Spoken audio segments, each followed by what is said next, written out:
Right నమస్తే. ప్రస్తుతం మనతో పాటు తెలంగాణ పృథ్వీ అన్న ఉన్నారు, మాట్లాడదాం. అన్న నమస్తే. అన్న నమస్తే. జై తెలంగాణ. అన్న ఏందన్న అంటే ఇప్పుడు వర్గీకరణ చట్టం చేయకముందుకే ఇప్పుడు ఉన్నటువంటి ఏవైతే ఉద్యోగాలు ఉన్నాయో అవన్నీ భర్తీ చేసే ప్రయత్నం చేస్తా ఉన్నది ప్రభుత్వం. ఏం చెప్తారన్న మీరు?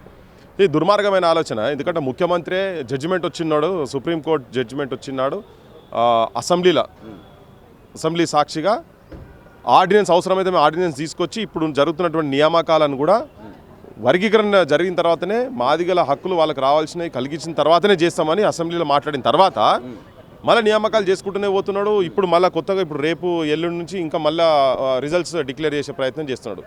ఇది క్లియర్ కట్గా ఏంటంటే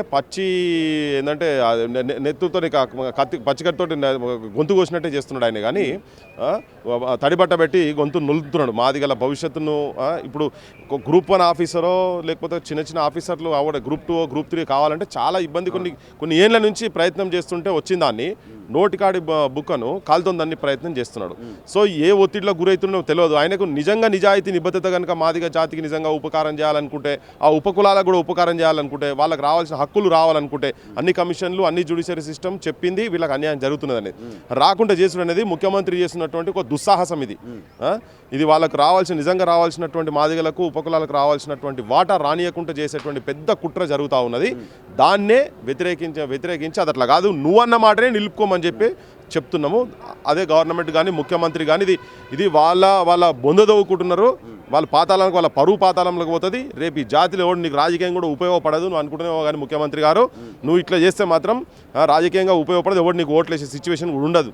అందుకని అది మార్చుకోవాల్సిన అవసరం ఉన్నది. తక్షణం అట్లీస్ట్ నీ చేతులు ఉన్నది ఇప్పుడన్నా కానీ అది మార్చాలి అన్న. అంటే ఒక పక్క రాష్ట్రం అయినటువంటి ఆంధ్రప్రదేశ్లో మాదిగలకు కొంచెం సానుకూలంగా స్పందిస్తూ ఉన్నాడు మన ముఖ్యమంత్రి అని చెప్తా ఉన్నారు. మరి తెలంగాణలో ఏమవుతుందన్న అంటే ముఖ్యమంత్రి ఇట్లా ఇచ్చిన మాటను తప్పడానికి గల కారణాలు ఏంటనుకోవచ్చు? వెనకంగా ఎవరైనా ఉండి నడిపిస్తున్నారు అనుకోవచ్చా, లేకుంటే కావాలని రేవంత్ రెడ్డి చేస్తున్నారు అనుకోవచ్చు? ఇప్పుడు నిబద్ధత ఉండాలి. ఎవరు ఒత్తిడి ఉంటుంది, ఆయనకు ఒత్తిడి ఉంటే ఒత్తిడికి ఆయన లోన్ కావద్దు కదా. ముఖ్యమంత్రి ఒత్తిడికి లోన్ కావద్దు.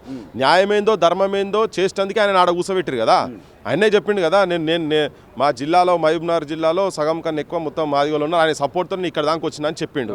ఇంకోటి ఏంటంటే ధర్మబద్ధమైన డిమాండ్ అని చెప్పి అందరూ ఒప్పుకునేది, ఆయన కూడా ఒప్పుకున్నాడు కదా. ఒప్పుకున్నప్పుడు మరి న్యాయం చేయాలి కదా. అట్లీస్ట్ చేసి పక్క రాష్ట్రంలో న్యాయం జరుగుతున్నదని చూస్తుంటే కనబడతా ఉన్నది. నువ్వు అది చెయ్యి. మరి కోర్టులు చెప్పిన నువ్వు చెప్పిందే కదా, మంది చెప్పింది కాదు అనేది. మంది చెప్పింది కూడా కాదు కదా. నీ మేనిఫెస్టోలో కూడా పెట్టుకొని ఉన్నావు కదా నువ్వు. నీ మేనిఫెస్టోలో ఫస్ట్ అదే ఉన్నది కదా. సో ఉన్నప్పుడు నువ్వు నీ దళిత్ డిక్లరేషన్లో అందరూ వచ్చి మాట్లాడిపోయిన వాళ్ళు కదా. ఇక్కడ కార్గే కాడికెళ్ళి మొదలు పెడితే రాహుల్ గాంధీ అందరూ వచ్చి మాట్లాడిపోయిన వాళ్ళు కదా.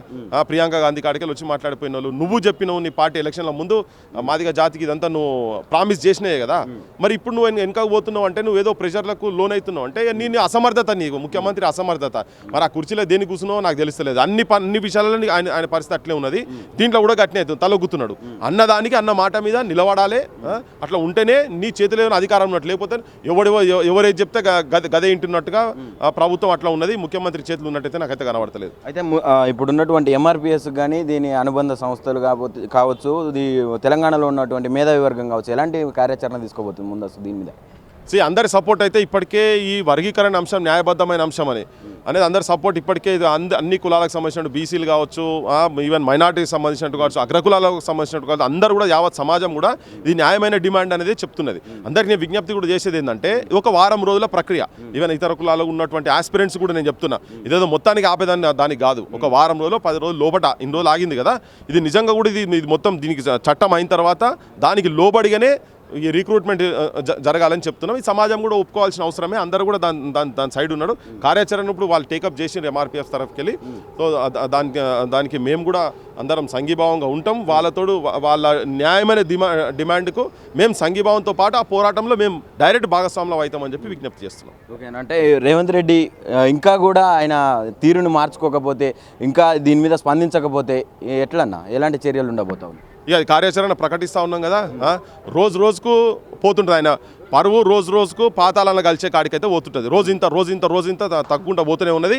ఇప్పుడు అదే అవుతున్నది. ఆయన కరెక్షన్ చేసుకోవాలంటే ఇప్పుడు అవకాశం ఉన్నది. లేకుంటే పోతాడు.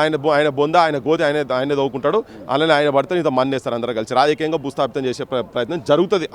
జనం లోపలికి పోతున్నది కదా. అంతా న్యాయబద్ధమైన డిమాండ్, దానికి సహకరిస్తలేడు అనేది మాదిగా జాతి కావచ్చు, ఆ సమాజానికి కూడా అందరికీ తెలిసిపోయింది. ఇప్పుడు ఇదంతా గిది ఆఖరి మినిట్లో గిది ఎక్కడిది, నోటి కాడ బోక గిట్ల ఎట్లా గుంజుకుంటున్నారు అని చెప్పని అందరికి అర్థమవుతుంది కదా. నువ్వు చెప్పిన మాటలే కదా, మంది కాదు కదా. టెంపుల్ సింబల్ ఆఫ్ డెమోక్రసీ అసెంబ్లీలో నువ్వు చెప్పిన దాన్ని నువ్వు అమలు చేయకపోతే నువ్వు ఎందుకైనా నాకు అర్థమవుతలేదు ముఖ్యమంత్రి.